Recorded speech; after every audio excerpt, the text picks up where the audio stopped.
tardes. Estamos en el programa En Busca de la Memoria y en un lugar realmente hermoso, la Huaca San Borja. La Huaca San Borja es milenaria y es de San Borja y con una gran historiadora, la doctora Cristina Flores, profesora universitaria y de muchos colegios de un nivel de excelencia. Cristina, bienvenida a San Borja. Muy agradecida, Jorge, y feliz de estar contigo después de tanto tiempo. Mira, y justamente en qué bonito tiempo, estamos en julio, comenzando julio, y este mes se celebran los 200 años de la independencia del Perú, nuestro bicentenario. Importante porque realmente cada centenario nos hace recordar lo que es un momento fundamental en nuestra vida y sobre todo en nuestra memoria, que me parece el nombre sumamente interesante del programa. Es que tenemos tanto en el Perú, querida Cristina, como tú sabes, ya hemos conversado en muchas oportunidades, pero parece que acá tuviésemos la enfermedad de Macondo. Cuando llegó ese virus, no el de la pandemia del COVID, sino ese virus donde la gente perdía la memoria. Un país pluricultural, maravilloso, ¿no? Con tanta historia, y parece que nos olvidamos de todo ello. Por eso queremos conversar esta tarde contigo sobre ese momento espectacular en la historia del Perú. Veníamos desde 1535 hasta 1821 con el virreinato del Perú, el virreinato, siglos de ese proceso, digamos, entre España y Perú, y en 1821 llega la independencia y construimos la República, la República. Queremos hablar contigo, en primer lugar, del territorio nacional. ¿Cómo era ese territorio nacional a inicios de la República? Era sumamente extenso, aproximadamente un 50% más de lo que tenemos hoy día. Lo fuimos perdiendo lentamente, en algún caso, en otros con mayor rapidez, y ha debido básicamente tenerse en cuenta un punto de partida. 1810 significó la referencia para todas las repúblicas americanas de un principio jurídico, que ya tú sabes, el uti possidetis. Entonces, lo que teníamos en 1810 comprendía prácticamente lo que hoy día es una parte de Ecuador, toda la actual Bolivia, mucho de lo que es Brasil actualmente y ciertos territorios de lo que es zona vecina con Colombia, y la isla de Chiloé al sur de Chile. Pero por encima de este principio de uti possidetis está la libre determinación. Y la libre determinación hizo que varias regiones se separaran, caso de lo que es Bolivia y Guayaquil. Pero nosotros ganamos mucho con la incorporación de Jaén de Bracamoros. Hablemos de las ciudades. A mí me viene a la memoria Lima y Callao. Lima y Callao tenían el monopolio comercial. A muchos limeños y a muchos chalacos no les gustó la independencia, porque con la independencia se perdió el monopolio comercial y eran ciudades ricas. Pero, ¿eran las más pobladas, Cristina? No, en realidad el monopolio de estas regiones ya se había perdido desde la segunda mitad del siglo XVIII, había ido perdiendo importancia el Callao. El Río de la Plata nos estaba realmente superando. Pero el gran problema de todo esto fue, de alguna manera, nuestro aislamiento del Atlántico, que recién en el siglo XX, por el Canal de Panamá, vamos a poder tener mejores conexiones comerciales. Y en realidad es cierto, los comerciantes limeños no eran muy favorables a la independencia, por lo que de alguna manera también tenían que pagar muchos gravámenes para sostener la causa realista. ¿Y la población de estas ciudades cómo era? ¿Había ciudades más pobladas que Lima, que el Callao? Eso es un tema muy interesante. Lima no era la más pobladas eran Cusco, La Libertad, y no sé si estábamos en población similar a Arequipa. ¿Tenemos alguna data de la época? Sí, te tendría que dar los datos básicamente de los censos de fines del 18, especialmente el de Gil de Taboada, que que teníamos 1.200.000 personas aproximadamente de habitantes, que era poco para un territorio tan extenso. 1.200.000 dentro de todo el virreinato. Sí, salvo la parte de Puno, que no fue tomada en cuenta en ese censo de Gil de Taboada. Gil de Taboada, mira qué Sí. interesante. Entonces qué interesante. sí, pero Lima, de todas maneras, era una ciudad importante, pero no era la más importante. Curiosamente, Lima se ha poblado más a partir de la independencia. Desgraciadamente, diríamos, el centralismo limeño ha pesado mucho. A pesar de que Puno tenía mayor población, que Cusco tenía mayor La población. Libertad La Libertad. tenía Ajá. más población. Qué interesante. ¿Y cómo eran? Yo quiero regresar, hacer un viaje, digamos, al pasado, y me gustaría imaginarme cómo eran estas viviendas, cómo eran los edificios, cómo eran los hospitales, las iglesias, los monasterios. ¿Qué me puede decir de ello, Cristina?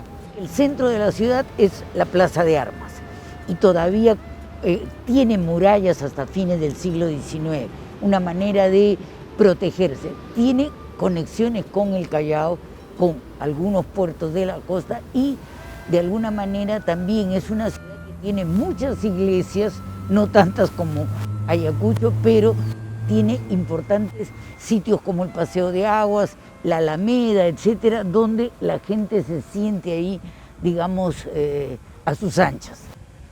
Interesante también que tengamos en cuenta edificios como la municipalidad.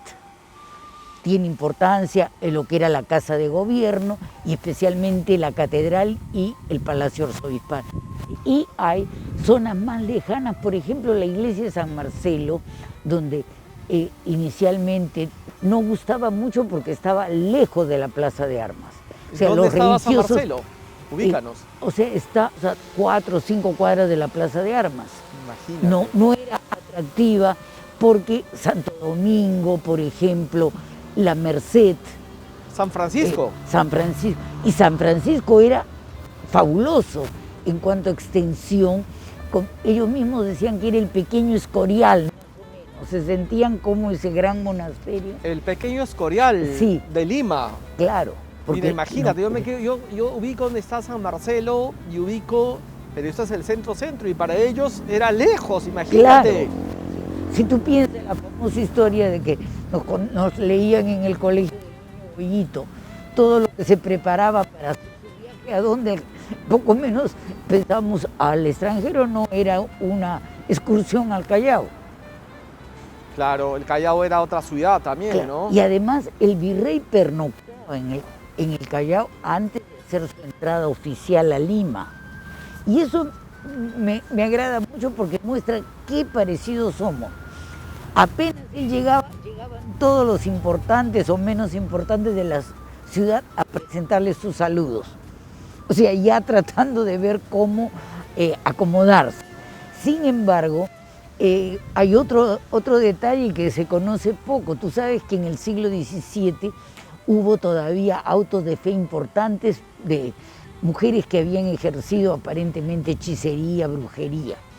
Y lo más divertido de todo es que esas mujeres hechiceras o adivinas eran recibidas por el virrey o por la gente cercana al virrey. No te puedo creer, qué Un interesante. poco como pasaba, ¿te acuerdas? En la época de los presidentes que tenían sus adivinas o que iban a las guaringas También se a bañar. también se presentaba con el virrey.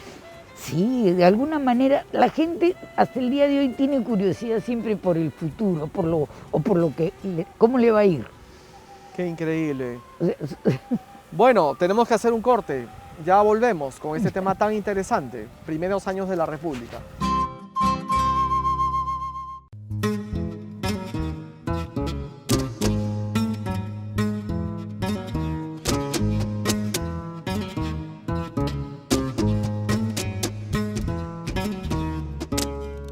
Cristina, vamos a un tema súper interesante. La educación, ¿de acuerdo? Los discursos y la religión. ¿Cómo se educaban los niños en los primeros años de la República? bueno, básicamente mantenemos todavía lo que era la tradición en la educación. O sea, los niños están preparados, digamos, para obedecer a los padres, para respetar normas, de alguna manera, digamos, para ser castigados si no se comportaban como debían. Y se comenta, recuerda en las tradiciones, que a los niños que los mandaban a estudiar en estos grupos iban con sus esclavos. Y si el niño no sabía, el esclavo era el que recibía los azotes. Y me acuerdo siempre que en una clase en un colegio en La Molina, una de las alumnas dijo, ay, qué pena que se hayan pasado esas épocas.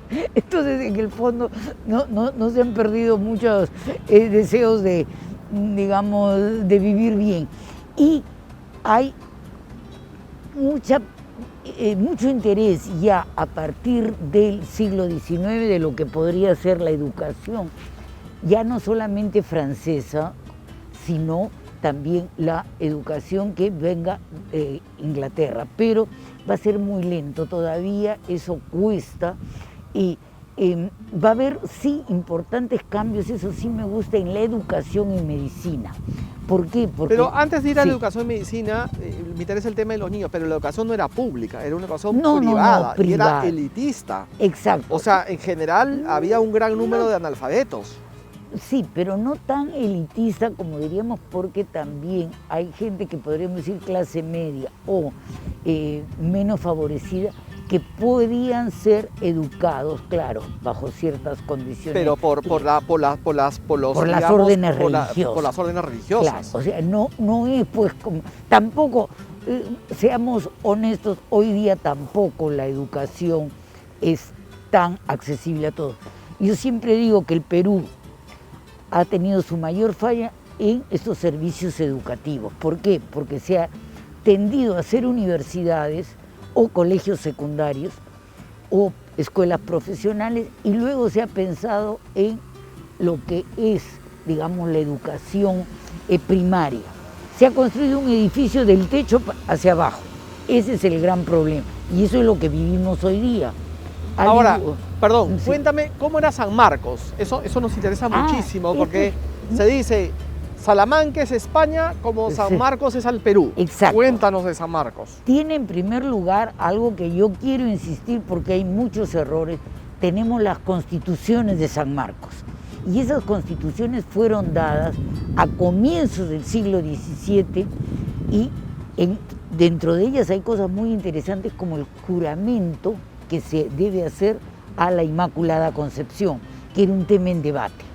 Sin embargo, estas ordenanzas fueron reeditadas en el siglo XVIII, y hay autores que no son historiadores, por eso uno sabe, que como Carlos Romero y quienes lo han seguido, que dice que las ordenanzas de San Marcos son del siglo XVIII y que recién ahí comenzó el juramento, y no es cierto, comenzó de antes. Y lógicamente es como decir, la Constitución que se dio el año tal en Perú, pero hay una nueva edición, la gente cree que es una nueva Constitución. No es así. Entonces, San Marcos es un centro importante, por lo general, como diríamos, para grupos de las élites. Sin embargo, se respeta mucho lo que podríamos decir las capacidades intelectuales para quienes van a ser ¿Qué profesiones habían? ¿Qué estudiaba la gente? Las mismas que en el mundo medieval. Derecho. Naturalmente, todo lo que se refiere a medicina, teología, que es básico, y de alguna manera lo que nosotros llamaríamos artes liberales o estudios generales, que era la base para las profesiones. Todos los alumnos pasan por lo que nosotros pasamos todavía hasta hoy día, sustentar la tesis, asistir a clases, pero a partir del siglo XVIII ya las universidades están en una situación muy decadente. No solamente acá, sino también en Europa. ¿Por qué? ¿Por qué esa decadencia? Por algo que había tenido cuando era medieval y no tenía ahora. Cuando fue medieval fue sobre todo muy innovadora. Buscaba, digamos, aquello que necesitaba la sociedad, y de alguna manera creció junto con la burguesía, que era un grupo social muy, digamos, de combate a fines de la Edad Media. Pero a medida que se fue estabilizando la universidad, se fue anquilosando y se fue cerrando, y sobre todo algo muy terrible, fue dependiendo cada vez más y sometiéndose al poder político. Lo que antes ella había discutido o de alguna manera debatido, ahora simplemente quiere servir a la monarquía. Pero el siglo XVIII es interesante porque justamente surge a fines del siglo XVIII, 1689, la Revolución Francesa.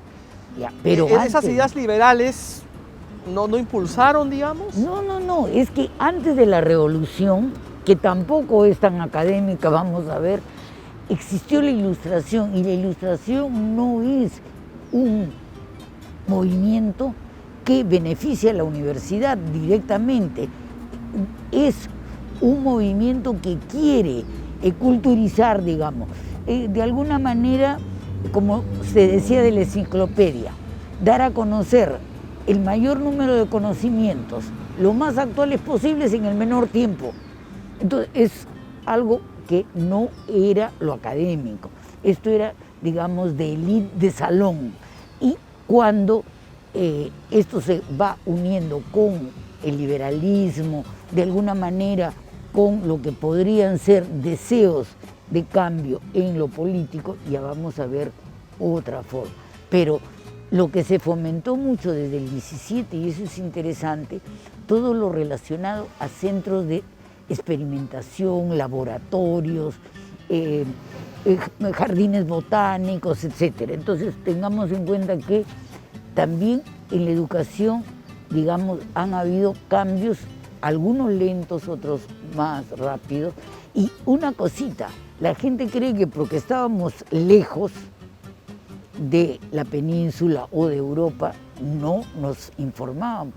Los libros que se publicaban en Suiza y en Francia se leían en el Perú antes de un año. Increíble. Y lo sé por las citas que hay en los libros. Cristi, tenemos que, son muy cortas las pautas, tenemos que pasar al siguiente tema antes que ya terminemos esta pauta. Los discursos religiosos. Cuéntanos brevemente. Ya.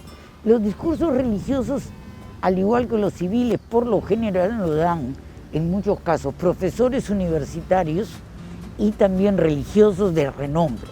Hay que prepararse, no creamos como hoy día que cualquiera sale, da un discurso, sea en una parroquia. ¿Se dan en latín los discursos religiosos? No, se dan en castellano. Las citas en latín se utilizan cuando se imprimen, pero mientras tanto no. Y todos tienen una palabra de referencia. Pongamos, los discursos marianos tienen el verso, el tema de San Lucas sobre María bienaventurada que ha concebido un niño. Igual los que se tratan de un tema de la muerte van a tener una frase que se refiere a eso. Entonces, hay sermones fúnebres que son interesantísimos y les doy un dato. Hay un sermón fúnebre de los militares realistas que fueron hechos prisioneros en Argentina y maltratados de la manera más terrible. Nosotros siempre pensábamos que lo terrible lo habían hecho los realistas. Acá no. Entonces, esto nos da a conocer lados de la historia que no lo tenemos en los libros. Igualmente, los discursos marianos son muy interesantes. Déjame hacerte una pregunta. Sí. La iglesia de los huérfanos, que está acá frente, digamos, prácticamente frente al parque universitario, ¿no? Estuvo abandonada durante muchísimos años. Y el embajador Álvarez Vita me comentó que había sido abandonada porque ellos eran realistas. Y cuando, digamos, gana la República, entonces esa iglesia realista venía a menos. ¿Qué hay de cierto en esto? Mira, yo no lo sé, quizás conozca, Juan, eso, pero lo que yo sí te digo, y eso me refiero a todos, tanto españoles como peruanos, fue una terrible contienda. Y lo digo por testimonio. Ese es un tema muy interesante, porque siempre hay siempre tenemos vencidos y siempre tenemos vencedores. Y siempre los vencidos llevan la peor parte y prácticamente son eliminados de la historia. No tan cierto, en realidad, vamos a pensar, muchos vencidos, especialmente los militares realistas, se retiraron, se fueron a la península, otros no. Muchos apostaron, sobre todo dentro de las élites, en quedarse en el Perú. Y todavía aún más, apoyar a Bolívar, por ejemplo, que eso nos parece como un poco curioso. Y algunos obispos sí se vieron afectados, caso de alguno me parece que era Goyeneche, que no tuvo buenas relaciones, digamos, con los nuevos gobernantes, pero la población siguió siendo una población, digamos, creyente, aunque han habido problemas. Yo tengo el retrato que ha hecho, me parece, uno de estos viajeros, de María Garín. María Garín es una monja que pide la exclaustración, es decir, salir del convento, porque poco menos que a la fuerza ha tenido que ingresar. Entonces, esos van a ser casos muy interesantes, pero, digamos, de haber cambiado totalmente la gente, no. Ha sido muy duro para muchos enfrentarse en Ayacucho entre familiares, en cada bando. O sea, tenemos que terminar la pauta, Sí. pero entonces fue duro el tema del... Es muy duro. O sea, en conclusión, fue duro el cambio de virreinato a la república, Y digamos. quiero decirte algo que a mí me sorprendió mucho de una persona destacada intelectualmente cuando mostró el texto del Tratado de Ayacucho y dijo poco menos que se les había concedido mucho. Yo creo que más que concedérsele era señalarle al vencido que ha podido uno ser misericordioso o generoso, porque estaban en algún caso... Bueno, Versalles, luego de la Primera Guerra Mundial fue durísimo, ¿va? Claro, Contra los alemanes, o sea... ¿Y ese qué tipo resultó? de tratado de la Segunda Guerra Mundial. Ya, O sea, entonces por eso ese ha tipo sido de, mejor. de temas de capitulaciones y de rendiciones pueden ser muy duras y es un tema que hay que anotarlo. Hacemos una nueva pauta y regresamos Sí. con esta un Noticia. programa muy interesante. Gracias. En busca de la memoria.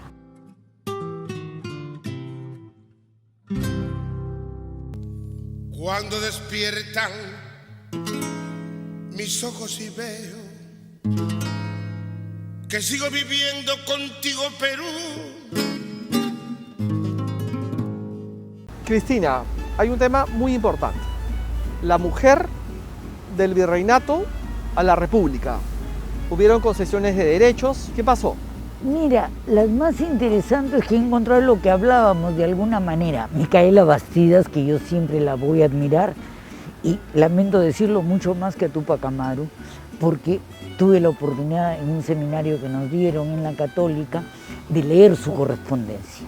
Entonces uno se da cuenta ahí cuando hay no solamente amor, cariño, sino especialmente un gran valor y mucha inteligencia para lo que debía ser una campaña militar.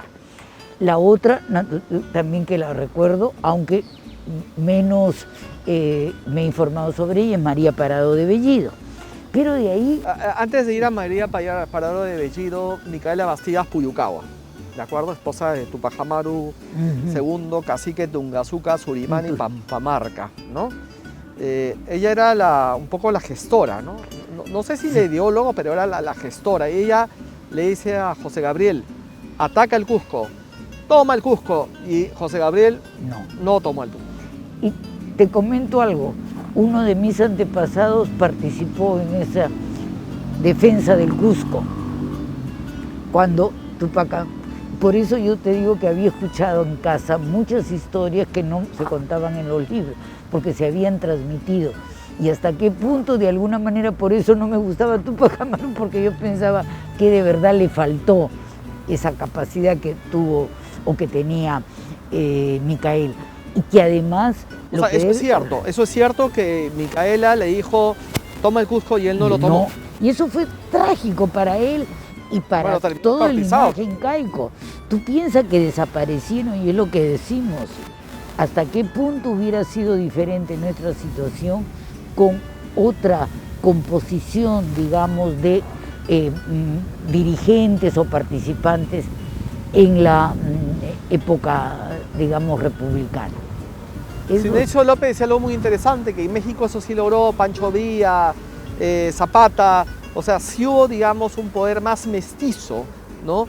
Que tiene éxito, ¿no? Pero acá lo de Tupac Amaru finalmente terminó, corrígeme si no es cierto, en las reformas borbónicas, donde los títulos nobiliarios son abolidos, digamos, a una nobleza inca que los españoles mantuvieron y eso es muy importante. Claro. Había una nobleza inca. Recuerda ese hermoso cuadro del matrimonio de la princesa esta Beatriz, de la Colla Beatriz, que uno lo ve, digamos, en el Instituto de Cultura Hispánica en Madrid y se queda impresionado porque son los dos grandes linajes. El linaje de Ignacio de Loyola, importantísimo, con el de esa, ¿cómo se llama?, de esta panaca real del Tahuantinsuyo. Pero después no, porque el caso de Garcilaso es traumático. Pero Vamos Garcilaso a María es otra Parado cosa. de Bellido. Ya. Sigamos con María Parada de Bellido. A ver, ¿qué nos dices de ella? Bueno, yo solamente aquello, digamos, que ha significado una participación, curiosamente, de estas mujeres de provincias frente a lo que podía ser, de alguna manera, el terrible comportamiento de las autoridades realistas, y no solamente tenemos ese caso, sino otras poblaciones que fueron muy afectadas por estos, diríamos, combatientes que querían de todas maneras desaparecer la resistencia. Te digo que inclusive en los archivos nosotros hemos encontrado información de grupos religiosos que apoyaban a los patriotas, pero que lógicamente eran sometidos a persecución o juicios por los realistas. O sea, por eso te digo que creo que hay que verlo ahora también en ese sentido de estudiar lo que nos ha costado. Pero sigamos con el se tema de la mantiene. mujer. Aparte de María Parado de Bellido, ¿qué otro tenemos? ¿Cómo era la vida de las mujeres, primeros años de la República? ¿Qué cambios hubieron? Creo que hay poco, verdaderamente. Las que tenemos como representantes o participantes claramente son, por lo general, Manuela Sáenz Manuelita Sáenz. y Rosa Campuzano, La amante de Bolívar. la Manuelita amante de Sáenz. Bolívar, que realmente muy destacada, hay que reconocer. Otra más ha sido el caso de Juana Gorriti, que le he dedicado menos atención. Y Francisca Zubiaga, la famosa mujer de Mariscal Gamarra.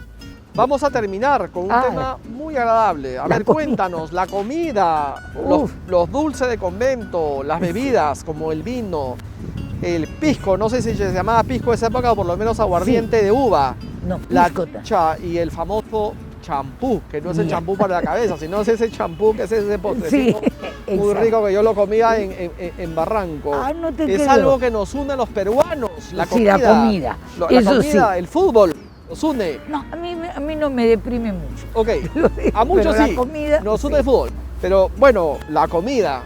Ya. Mira, se mantiene mucho de lo que es, digamos, la comida virreinal. Inclusive comidas sencillas o simples como que hoy día se le da importancia al ají de gallina. Ají de gallina. Claro, que no era lo elegante. Era un estilo de vida, recuerda, muy ligado a lo que podría decir extranjero, europeo, o también ciertos comportamientos, ciertas preparaciones propias de la familia. Creo que eso todavía lo hemos heredado, que tú no quieres dar tus recetas porque te gusta que la gente venga a tu casa y disfrute. Y eso sí, curiosamente, de la época no es el Suspiro de Limeña, que era es el nombre correcto, porque es Suspiro del de siglo Limeña. XX. Suspiro de Limeña. Sí, no es a la Limeña, el Suspiro de Limeña, y yo tengo el texto de aquel que su familia se utilizó por primera vez. ¿Pero de y cuándo es Suspiro de la Limeña? 1930, con José Gálvez Ah, eso viene tenemos después, entonces. la primera información. Pero hay toda una serie de esto, entre ellos, como tú decías, estas pastitas que había, los buñuelos de monja, el famoso, que siempre lo preparan en casa, que es la bola de oro. Que la bola de oro, recuerda que es un postre que tiene ¿cómo podríamos decir? Una cubierta de masa de yema, que no es normalmente lo que se cree que es mazapán, no, es muy diferente. Tiene además adornos diferentes si es para hombre o para mujer. Flores en caso femenino, un sombrero en el caso de Osorno. Vinos y piscos, que nos quedan muy Ya. poco tiempo. Bueno, los vinos y pisco curiosamente vienen desde la época de la conquista. Ya el padre de Garcilaso tenía viñedos y al parecer, no sé, dentro de lo que yo he trabajado el tema de vinos en la época de los Austrias, ha ido cambiando el clima. Porque en el paralelo en que estaba lo que es hoy día Ica, esto había mejor, parece esto, incluso hasta la zona de Cusco. Hemos exportado vino en la época colonial a España, pero le han puesto un corto limitaciones. tiempo porque después se prohibió. Claro, y tuvimos porque que era hacer el mejor que el aguardiente otro. de uva que se llama Exacto. pisco, pero fue una época. España Claro. prohibió la exportación. Exacto. Y el pisco, hay, digamos, los recipientes y todo esto que están representados por Pancho Fierro, por ejemplo. Entonces, justo un poco como propaganda se acaba de presentar el libro este de Uva, Pisco y Vino de Eduardo Darjá, que una edición de la Universidad San Juan Bautista, y que nos una podría comida aclarar típica más. del virreinato que se mantuvo en los primeros años de la República. Ver, ¿Cuál? Comida. Un plato. Bueno, como te decía, el caso del ají de gallina, después me han hablado mucho y quisiera precisar mejor eso, lo de la, ¿cómo podríamos decir? La causa, los causa. anticuchos. La causa. Sí, Los anticuchos.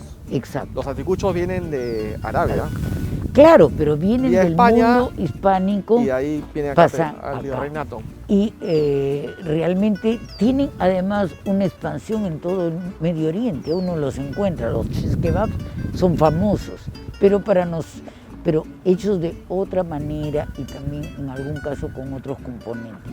Es un tema muy interesante que yo creo que algún día debíamos hacer todo un programa respecto a lo que uno puede encontrar de este tema, y no solamente en el Perú, sino comparándolo con lo que se hace fuera, porque muchas cosas que creemos nuestras no son tanto.